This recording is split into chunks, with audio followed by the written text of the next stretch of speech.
on this planet to do, and that's what I want you to do. So let me just get some stuff set up here so that we can kind of get comfortable and get ready. We're gonna have a great weekend. This weekend is gonna be so much fun. It's going to be focused on Black wealth and real estate, and we got experts coming through from all different walks of life. Miss Stephanie DeBerry, the one I'm going to introduce, is one of many, and there's so many other people that are really, really good at all different areas of real estate. And why are we doing this? Well, first of all, you guys may know. Let me ask you: has anybody give me a yes or no if you've ever heard me talk about the three pillars of wealth? If you've ever heard me talk about the three pillars of wealth, the three pillars of wealth are stock investing, entrepreneurship, and real estate. Those are the three pillars of wealth. Why is it important to understand the three pillars of wealth? Well, it's very important to understand the three pillars of wealth because if you ever want to have the resources that rich people have, you've got to figure out how they got those resources. You got to figure out what the rules of the game are. If you don't know where the money is, then how would you expect to ever have any money? If you don't understand wealth and study wealth, then why would you think you're going to have wealth? I don't study how to twerk, right? So if they had a twerking contest, I would probably come in last place. I would probably be in last place in a twerking contest because I don't study how to twerk. I don't know how to bend your knees properly and make sure your back is arched the right way. I don't know how to do none of that because that doesn't matter to me, right? So what's fascinating to me is that I see a lot of people who spend zero time studying wealth, zero time studying real estate, zero time studying where the assets are. And then they're surprised when guess what? They have no assets, right? So I will just say to you that if you want to get good at anything, just know in your community, you've got experts all over the place that know how to do all kinds of stuff. These experts are readily available. We have a bunch of them here in the Black Business School joining us this weekend for Black Real Estate Weekend. But there are others out there as well. And so if you whatever you want to be good at, go study that thing. That's what I encourage you to do. Go study that thing. So everybody type the word study in the chat if you get what I'm saying. Study. You study what you want to be great at. You study what you want to dominate in. You study what it is you want to succeed in. Right. So let's jump right in. You guys know that I don't mess around, and I want to let everybody know a couple logistical things before we jump into stuff. Is one. If you can't get in, the overflow room is drboystv.com. Two, if you're watching anywhere else other than inside the event or on drboystv.com, just know that you can go to blackrealestateweekend.com. You can still go to blackrealestateweekend.com and register for this event. Also, on that page, you'll get a one-time chance to buy the recording of this event for a massive discount. I don't know if it's 70% off or it's something really huge. So, or maybe 60. It's big, right? So you can, if you want to get that for your family, you can do that. The Black Business School, why are we here? Well, we're here because we want to be here for the next 400, 500 years. I've studied the history of great universities like Harvard and Yale and Stanford and all that. And I said, Black people, we need our own version of Harvard University. We need our own Yale. We need our own Stanford. A lot of Black wealth gets drained because of things like student loan debt. I don't know how many of you in here have been body slammed by student loan debt. Give me a yes or no. So all this debt actually drains a lot of Black wealth, probably to the tune of a couple $1 trillion per generation, I would imagine, being sucked out of the community, and it's just not working out. And so what we kind of believe, and this is what makes us different, among other things. We have about maybe 5 to 10 things that make us just very different from what you might get in college and things like that. Not simply just the fact that we have people on the faculty like Dr. Claude Anderson, the leading economic thinker of our generation. But in addition to that, we believe that you search for the solutions wherever they are. We also believe that in order to move forward, you can't be afraid to look backward, right? You can't be afraid to look back and say, where did we go wrong? Where are some areas where we could have thought it through a little bit? Maybe we could have processed things a little bit more. Maybe we could have examined the situation a little more strategically before we made the move that other people told us to make. Right? So everything we do is through the lens of Blackness. Everything we do is through the lens of Black wealth, Black economic development, Black, which ultimately leads to the real key. The real key is power. Right? The real key is power, which is deeply connected to freedom. Power and freedom are cousins. Right? A free person may not have power over you, but they've got power over themselves. right? A free person may not own everything in the building, but they definitely at least own their person. They own their property, right? Right. So power and freedom are deeply connected. People who are not free don't usually have much power, and people who have power are usually very free. So ultimately, the question that we have to ask ourselves in this whole conversation, and I want to really start with that high vibrational disposition so that we can really understand where we're trying to operate here. The key is not just, okay, I'm gonna go out here and make $1 million.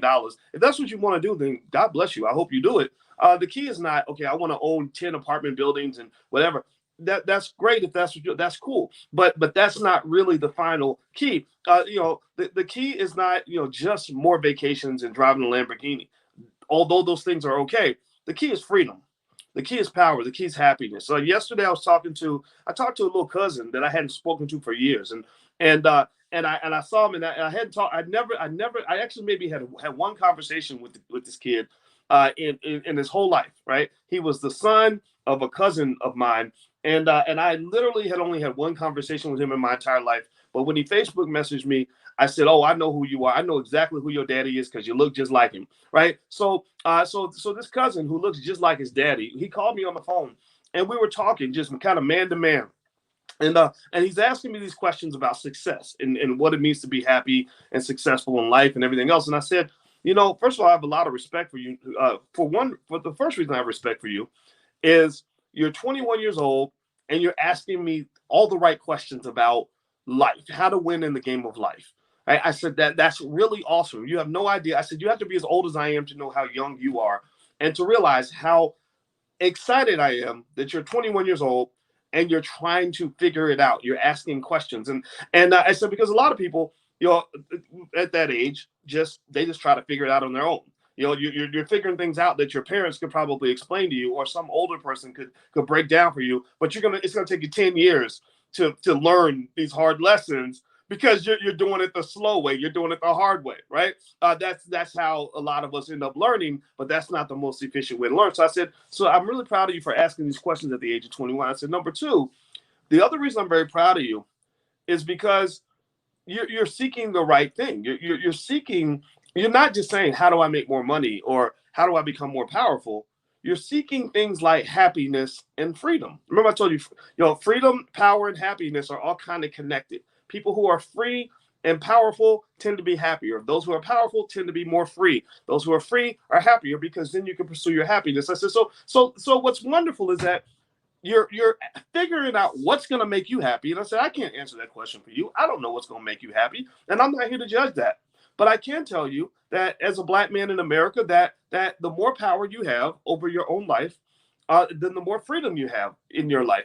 And the more freedom you have, the more you are able to do what they talked about in the Constitution and all these documents white people wrote many years ago, which is the pursuit of happiness, right? They talk about that. What is it? Life, liberty, and the pursuit of happiness.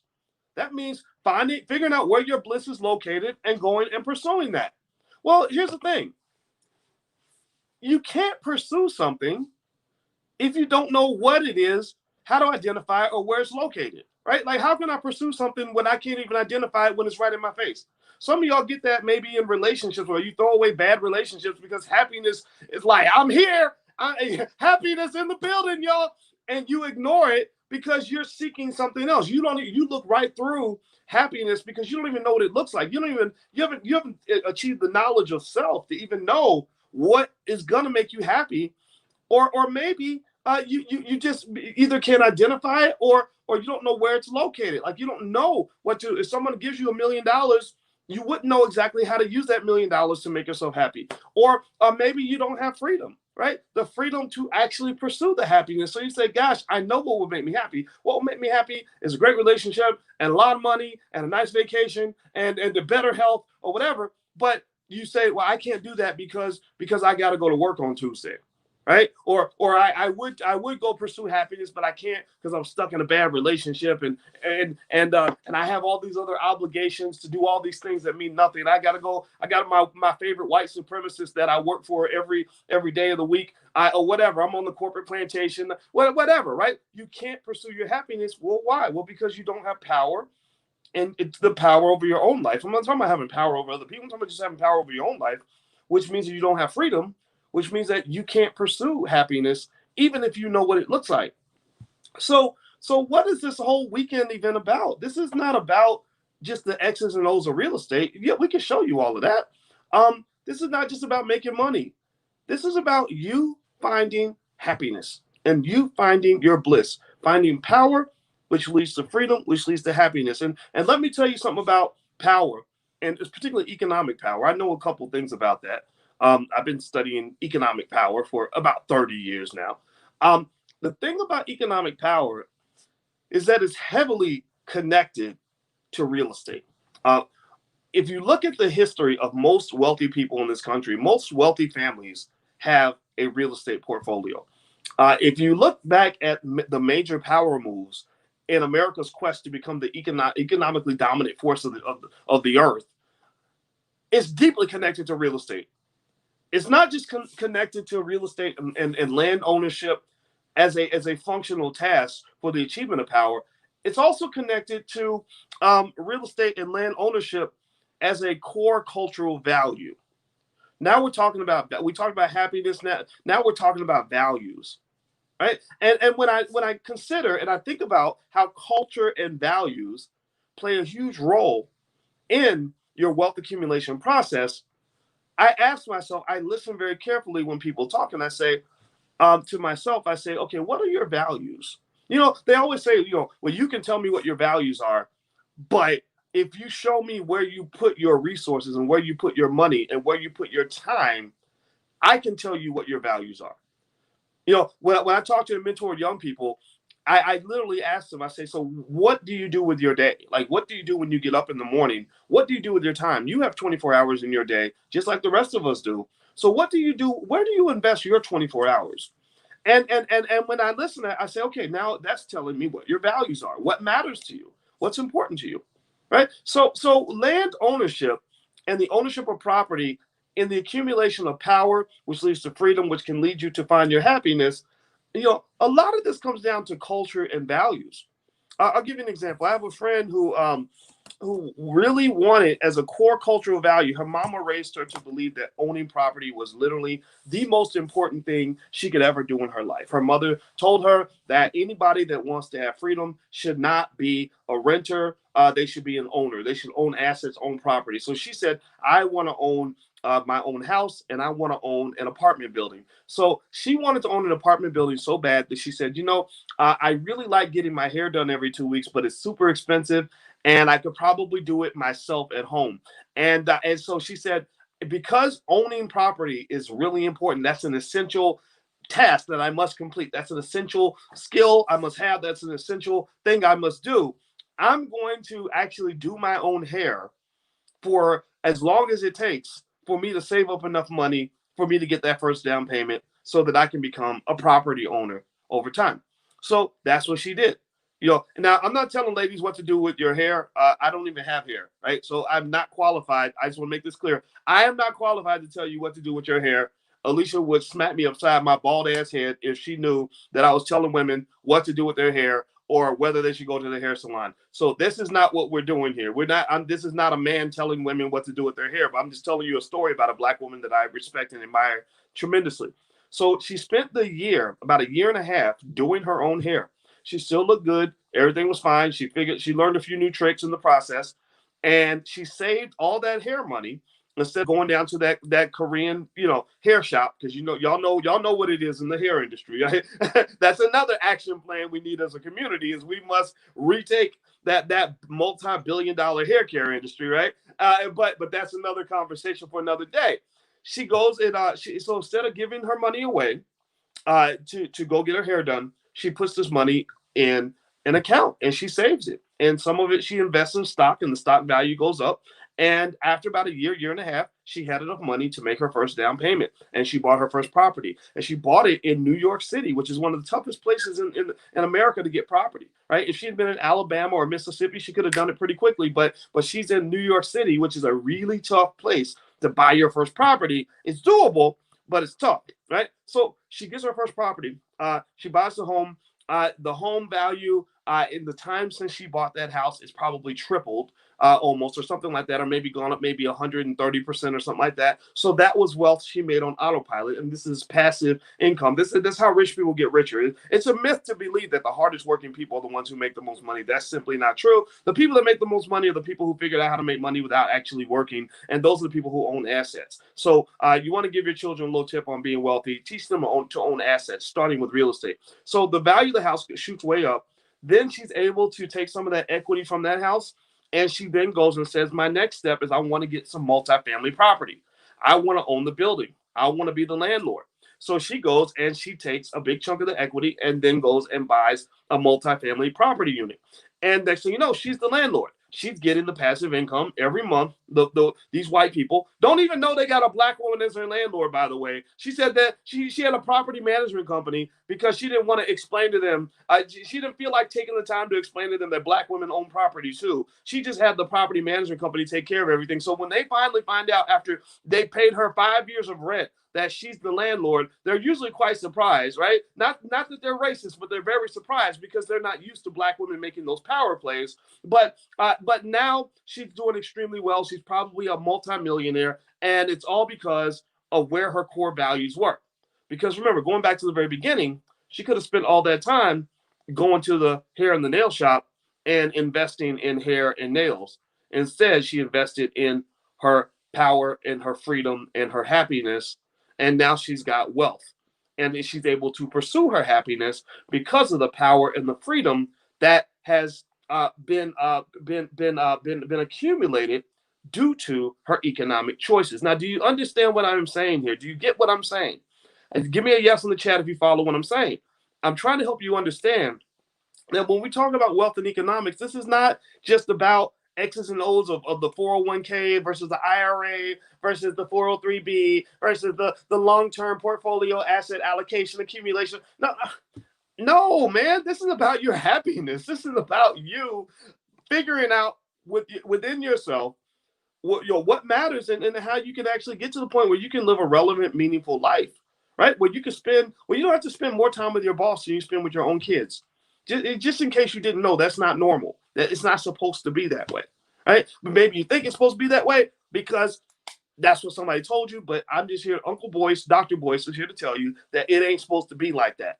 Now, let me kind of break a couple things down to you real quick as we begin this process. First of all, Black people have to go backward in order to move forward.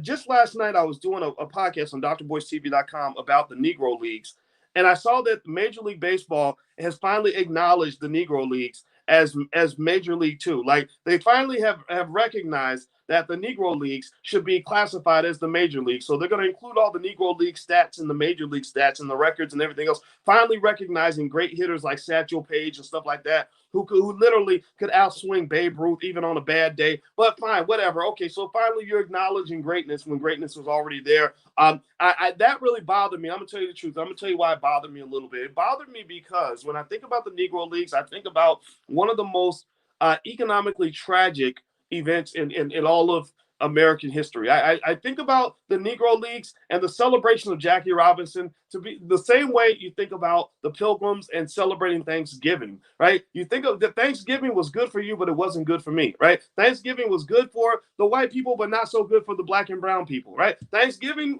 I can understand why you would celebrate Thanksgiving, but I don't know why I would celebrate Thanksgiving. So this economic version of Thanksgiving that took place from the Negro Leagues were pretty much sucked up and sucked into the Major League Baseball. I see that as a scenario where I say, wait a minute, hold on, wait. You mean in the Negro Leagues, we own the whole league, right? Now, 50, 60, 70 years later, we can't even own a piece of a team, right? So wait, in the Negro Leagues, we were the owners. And now we're kind of the renters. We went from being the bosses to being the employees. I don't understand. We went from being the producers to being the consumers. That's not a power play. That's called hustling backward. So what I believe is that when you think about Black people, you go deeper and you think about land ownership, and you consider the fact that Black people owned 15 times more land 100 years ago than you own today. You own 15 times more land 100 years ago than you own today. I just got to say it one more time so we can understand this. Consume this information. Consume this. 15 times more land 100 years ago than you own today, you got to ask yourself, what are we doing wrong? What are we doing wrong? Why are we hustling backward? And somehow we've been led to believe that that's the same as going forward. Backward and forward are not the same thing. East is not the same as west. North is not the same as south. And black wealth, it is very easy from where I sit to see exactly why black wealth is declining. And so what I want you to just kind of realize is that a lot of your solutions are out there. You're digging, you're searching for gold and buried treasure, but there is gold buried in your backyard. Gentrification is just one of many examples where the gold was always buried in your backyard, but you walk right past the gold every day. And then we got upset because somebody else saw the gold and came in and bought it. A lot of these neighborhoods that are gentrified today, where they put the Whole Foods and the Starbucks and the dog park, and you know what's coming after that, right? The hippies are coming after that. A lot of these neighborhoods, that property could have been bought for pennies on the dollar. Pennies on the dollar. So the question you have to ask yourself is this: was there something about our core values when it came to wealth and asset accumulation that distracted us from what we really needed to have, and made us focus on the things that ended up being worthless? We passed up the chance to own assets in exchange for things like college degrees and student loans and all kinds of other stuff. I'm not saying these things are bad. I'm not dissing people that went to college. I went to college. A lot of us went to college. But what I'm saying is that we got to look backward in order to know how to properly move forward. And if you're not ready to do that work, then you're going to always be confused. Okay? Are we on the same page? Give me a yes if you understand what I'm saying. Give me a yes in the chat if you're with me on this. If you follow what I'm arguing here, the point I'm making. Okay. So why are we having the Black Real Estate Weekend? Well, because we want to figure all that out. And I'm going to say thank you. So right now, I'm going to say it probably all through the whole weekend. Thank you to Jessica Parker and Carmelita Turner and Taryn Donatian and Lawrence and everybody and all the experts that are coming through, because they pulled all this together. They did the work. And I hope I didn't forget anybody. If I did, I'm going to go back and make sure that I address them as well. We have a great team here at the Black Business School, an awesome team of people that are brilliant. They're always here to help you. They're Black first. They are 100% B1. They're all about Black wealth, and they're getting the job done. No government funding, no corporate sponsorship. Nobody's paying these bills. This is built by the Black community. This is for the Black community. So built by you, for you. And also thank you to the students who believe in us, because we are here to get the work done. And that's why we're doing the Black Real Estate Weekend. So I'm done talking. I'm going to go ahead and pass the stage on to Miss Stephanie DeBerry. Now, Stephanie was brought to me by Jessica Parker. Stephanie is she's an awesomely smart lady who seems to know a lot of stuff about a lot of stuff.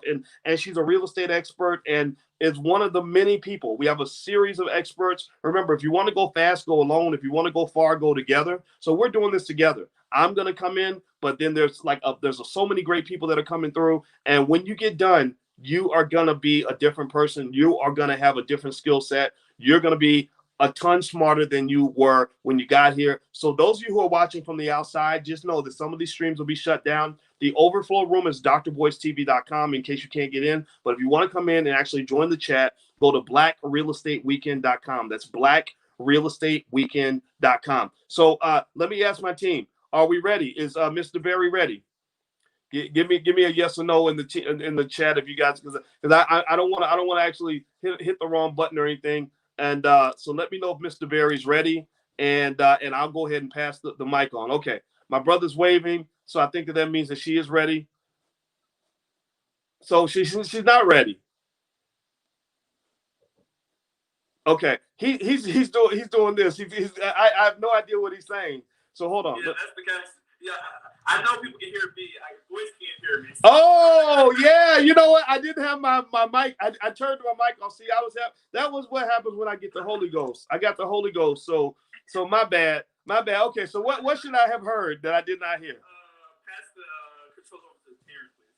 Okay, got it. All right, I'm passing the mic right now, and that's so funny. Wardrobe malfunctions or something. All right, so you good, Lawrence? You got it? Yep, we're good to go. All right, all right. So I'm gonna cut my feed off and let you all take over. All right. Take care, everybody. I'll be chiming back in again real soon. See you soon. Have a great weekend.